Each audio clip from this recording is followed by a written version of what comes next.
Hey there, fellas. Happy Truck Talk Thursday. Welcome back to the Wolf and Iron podcast. I'm Mike Yarbrough. I'm the founder of Wolf and Iron and the driver of myself around the city as I talk to you guys from my truck.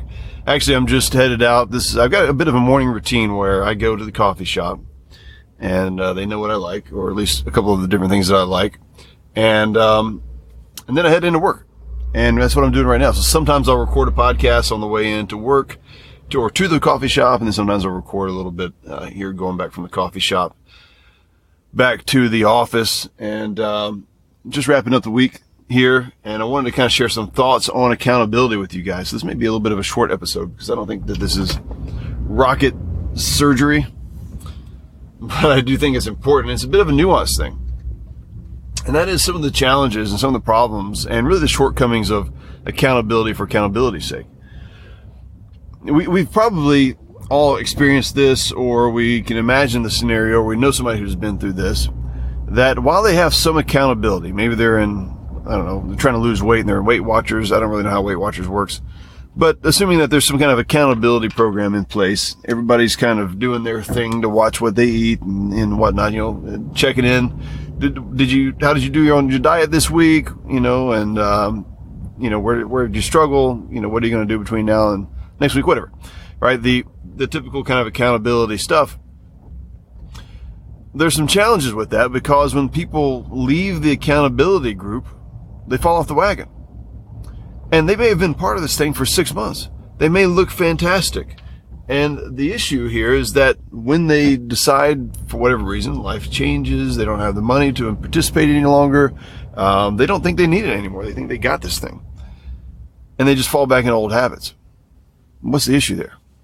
The problem there is that they didn't actually transform. There's an aspect where men, I think especially, because we're very kind of logical, we just want a quick fix. We think about accountability as some kind of like a Band-Aid approach. Just get me to do behavior modification. Just get me to change my behavior. And I just need something in place that's going to get me to do the things that I know I ought to be doing. My son, for example, my 19-year-old, he's got two, and this is not necessarily bad in all cases, he's got two people kind of holding him accountable for different things. He's trying to mature and adultify himself. And this is actually pretty good. So one of the things he wants to do is finish a book. So he's got one of his buddies that he's made an agreement with that says, look, if I don't write 2,000 words a day, I'll give you $50, right? Which is that's a substantial amount of money for a young guy. That'd be a good bit for any of us to not want to hand over. But then he says to me, Dad, if I don't get up by 6:30 or whatever my predetermined time is in the morning, then I'm going to give you $25. And of course I'm wondering why I only get 25 and he gets 50. But, and then part of me is thinking, could I sabotage him so I could earn money? That's the entrepreneur in me. But, he's doing things to help establish good habits, okay?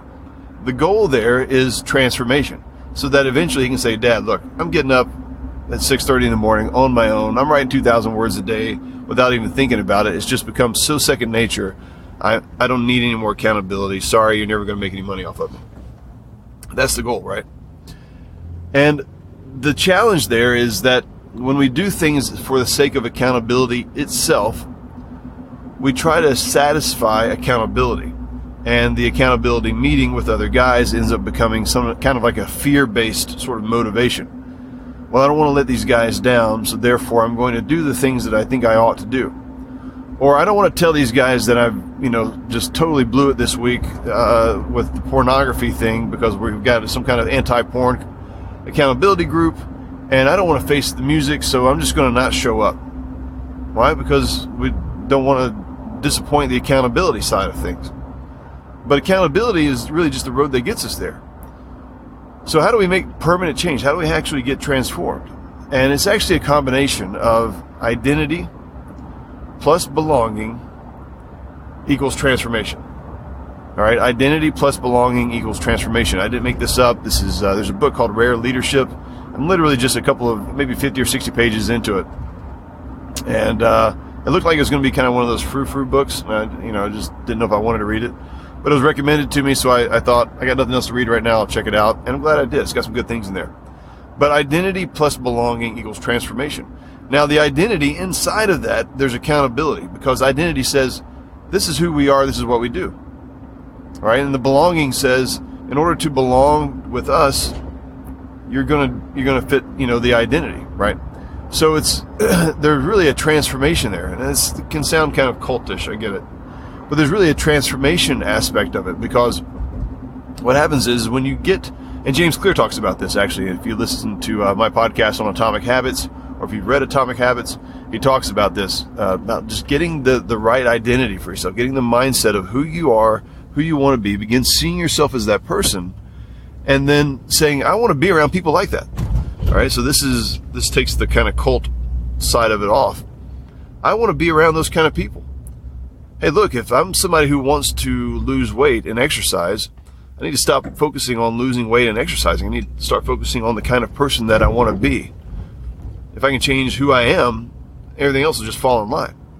If I want to be the person who doesn't look at porn anymore, well, I can do some behavior modification, and I definitely should, and I can put some parameters in place to protect myself from, like if I slip up or whatever the case might be, but moments of weakness. But ultimately, I want to begin seeing myself as somebody who doesn't need that kind of stuff, doesn't want that kind of stuff, right? So it's an identity transformation, and it's a sense of belonging. I want to be associated with those kind of guys that love their wives, that are pure of thought, right?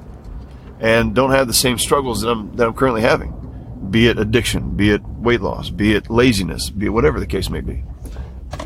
So it's identity plus belonging leads to transformation. And inherent in that are going to be certain things that you do and certain things that you don't do, just in the aspect of part of being a group. And you can codify that stuff. You can talk about those things. You can decide what they're going to be. We're the accountability group's still going to do check-ins. We're going to talk about how this week went, where our struggles were, whatever the case may be. And we're going to lift each other up. But we're doing that out of a sense of identity, not out of a sense of just accountability. And so if your accountability group is devoid of talking about who we are, why we do things, and what makes this group special, well, you're just going to have a fear-based and very short-lived, or really just kind of while you're part of that group, perhaps, not really a transformation. You're just going to have behavior modifications that, in a lot of cases, aren't going to lead to the things that you want it to lead to.